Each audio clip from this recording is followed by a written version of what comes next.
Live from the KTN News Center. This is Weekend at 1. Many thanks for joining us. My name is Michelle Ngele. We continue to follow up on that accident that took place in Gilgil earlier this morning. The death toll in that accident has since risen to 20. Our reporter Benedetta Maura has been our girl on that beat today. She'll be joining us live from Nakuru with more details on this tragic accident. Benedetta, what more do we expect from you this hour?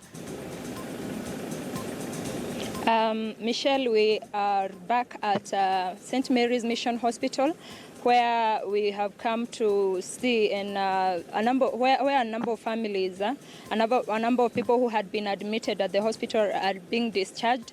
And luckily and miraculously, we have this family with us. They were traveling to Busia, a family of 5, but some of them escaped without a scratch, even though 2 of them had minor injuries and are going to be discharged right now. This little boy and this man here escaped without a scratch. That is a miracle, actually, because they are saying some of the people who were seated behind them, all of them passed away, and we are going to speak to them later on, and they are going to narrate their story. Back to you, Michelle. Will be giving us those details. Meanwhile, Timothy Otieno will be joining us from our city center studios with an update on road safety from the National Transport and Safety Authority. But before that, let's begin with the highlights.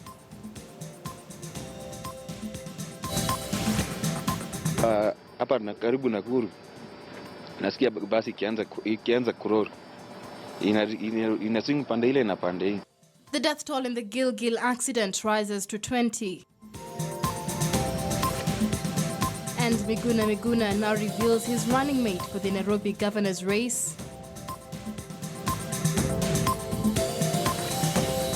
And a railway worker in China dramatically saves a woman just as a train approaches.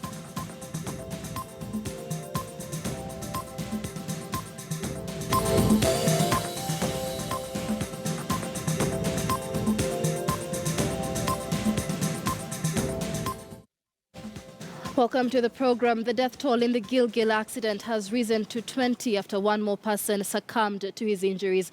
The ill-fated bus was heading to Busia from Nairobi, and the police are yet to identify the cause of the accident. Benedetta Maura has been following up on that accident live from Nakuru County. She now joins us on Weekend at 1. Benedetta, bring us up to date with the happenings so far. You're on standby with a family that escaped unhurt. Quite a miracle there. How did that happen for them? I'm going to speak to Mr. Mikaya here. He's going to narrate the story himself because I think it's better, the story being narrated from the horse's mouth. I actually felt it's a big miracle, and he's going to tell us how it all happened and how they managed to escape the accident. Bwana Mikaya, naomba utuambie mlikuwa mnatoka wapi, mnaelekea wapi na mambo haswa kuhusiana na ajali ya asubuhi. Mimi kwa majina naitwa Mikaya. Tulikuwa tumetoka Nairobi kuchukua gari hadi kuelekea Busia. Sisi tukapangana sisi wote hadi tukaingia gari tukiwa familia ya watu 5. Tukapanda gari tukaanza safari yetu. Kufika Gilgil hapa mbele kidogo. Hapo ndipo dadangu ndiye alikuwa ameshika mtoto, akaniambia to exchange. Sasa venye tuli exchange hata tukwenda more than 2 kilometers, tukasinzia. Sisi kusinzia at once tukasikia tu basi ikiwa imeanza ku lose control. Venye lose control ikapata trailer. Sasa trailer ndio ilifanya basi mpaka ikasimama. Afisa cha kushangaza na ndio maana tunamshukuru Mungu sisi kwa hii familia ni ati sisi ambavyo tulikuwa tumekaa hapo, wengi wetu wenye walikuwa wamekaa nyuma, hakuna mtu mwenye alibakia.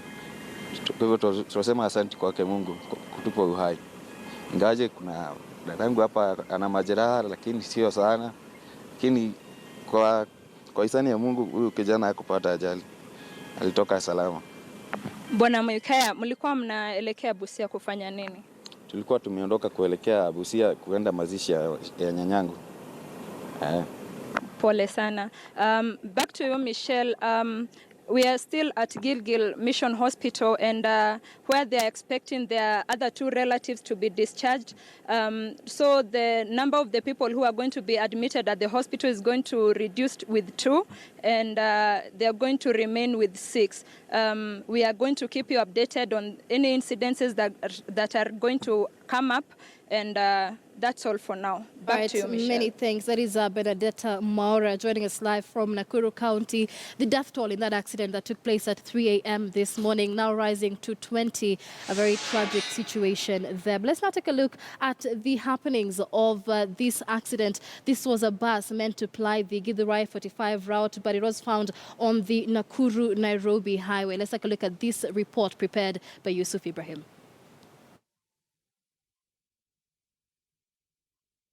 Busy Nairobi-Nakuru highway, a highway labeled as one of the most dangerous in Kenya.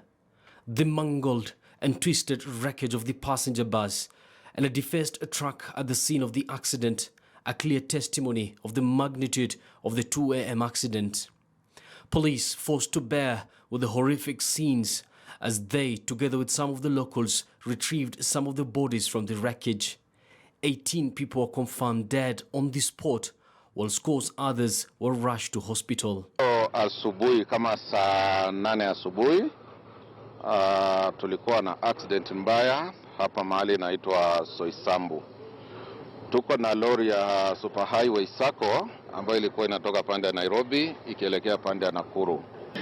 Some of them are in critical condition with serious severe injuries, so we're intending to refer them for urgent CT scan.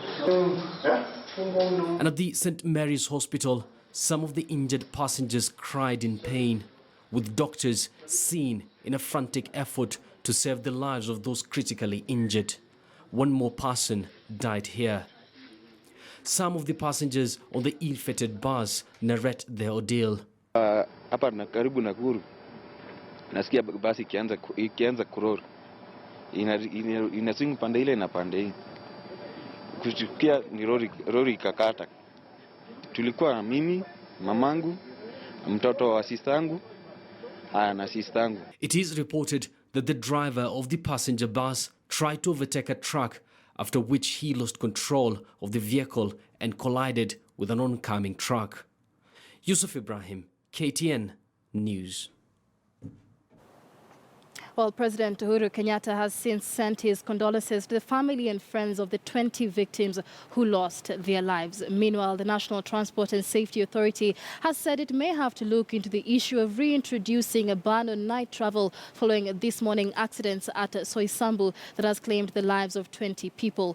The Director General of the authority, Francis Major, has however remained coy with the details as to whether the SACCO involved in the accident will be banned from operating, with word going round that the bus involved in the accident may have been plying an undesignated route.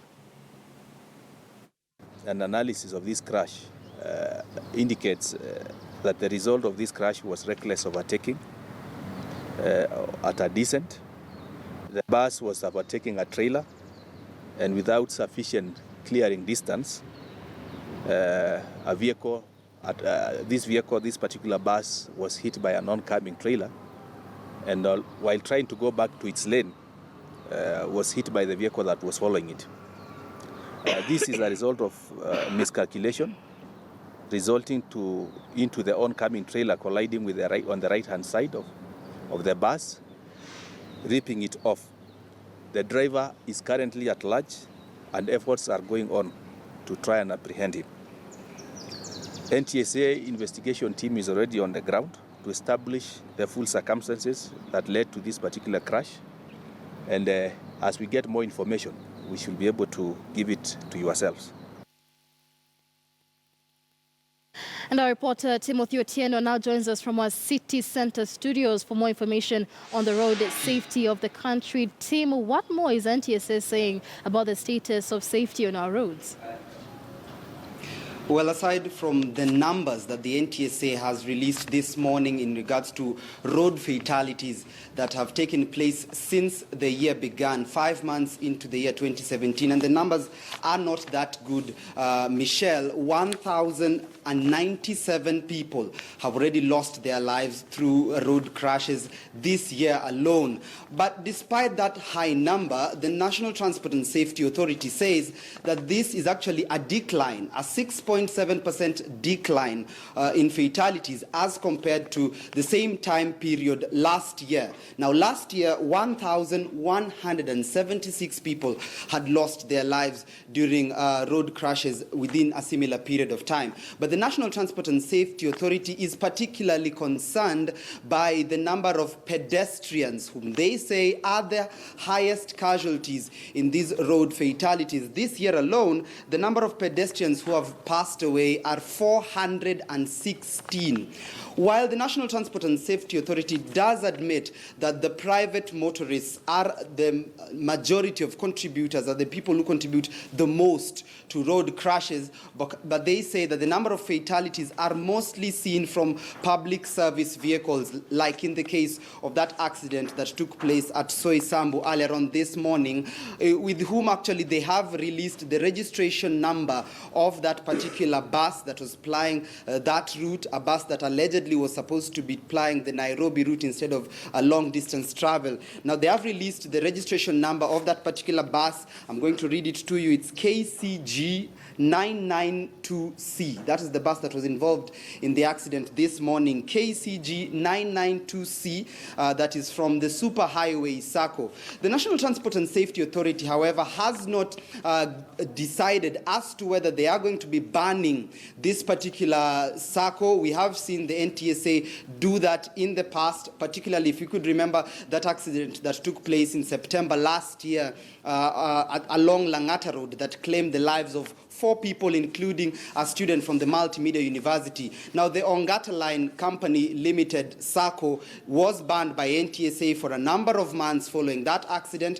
This time round, the NTSA is saying it's conducting investigations at the moment and cannot give information as to whether the same punishment will be accrued to this particular SACCO, even as they try to find out whether indeed it was plying a wrong route, Michelle.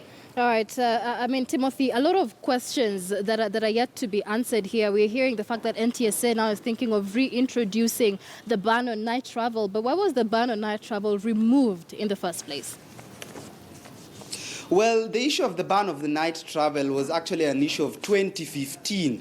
And when the National Transport and Safety Authority introduced that ban, understandably so, they received a lot of resistance from Matatu Owners Associations and those people who are involved in the business of ferrying passengers across the country, especially at night. They had gone to court, had sought a court injunction that was shot down. But that ban was lifted a few months later. That is back in early 2016 is when that ban was lifted. But the issue is, how did that particular ban lead to a reduction in the number of road fatalities and road accidents taking place at night or during the day, depending on what time of the day people are traveling? That is the big issue, and that was the case that was brought before the court at the time by the involved parties, seeking to argue that the ban did not serve its purpose, but only meant to hurt the Matatu industry and the transport industry. So as is, the ban has since been lifted. Night travel is legal,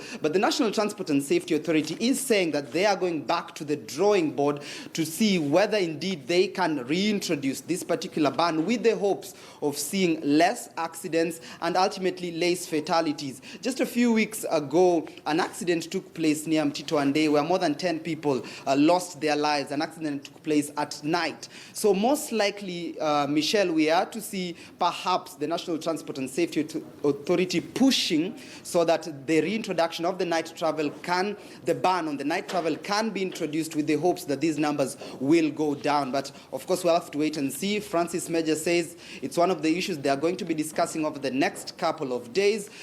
So it's a wait-and-see situation, Michelle. Right, finally, Timothy, before I let you go, some figures have been released. 1,097 people have already died in our roads this year alone. NTSA has attributed most of these accidents to drunken driving. Is that still the position they hold, especially with all the controversy now surrounding the alcohol blow?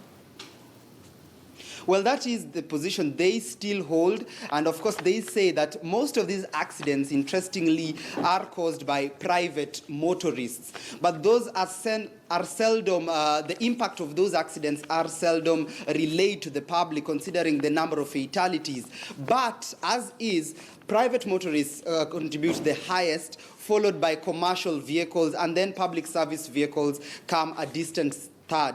So as is, the issue of alcoholism and drunk driving is one of the key contributors to the accidents in the country. They have not specifically said whether this is the number of people, or rather this is what causes the highest number of casualties, but they did mention that drunk driving is one of the reasons why most of the accidents take place. Secondly, followed by, of course, recklessness and errors in the part of drivers themselves. So these statistics continue to take place. Remember, Kenya is a country that has been criticized. I believe in 2015, it had been ranked as one of the world's, Kenyan roads had been ranked as one of the most dangerous roads in the world, and the National Transport and Safety Authority had come under sharp criticism at that time for doing so little to avert this, yet it is a constitutionally mandated organization meant to ensure safety on our roads. So as is, this is, of course, the thorn in the flesh for the authority. They are hoping that with release of such dire statistics, 1,097 people losing their lives on the road in just 5 months can go a long way in, of course, sending the message that the roads are indeed not well, and perhaps sensitizing the public, not only drivers, but pedestrians, as we have seen 400 pedestrians, the highest casualties in this number, and hoping that these statistics can change for the better moving into the future, Michelle. Always great reporting from you, Timothy Otieno. They're joining us live from our city center studios with an update on road safety in the country. You're watching a Weekend at 1. We take a short break now, but do stay with us. When we come back, we tell you who Nairobi gubernatorial aspirant Miguna has chosen as his running mate. Don't go too far.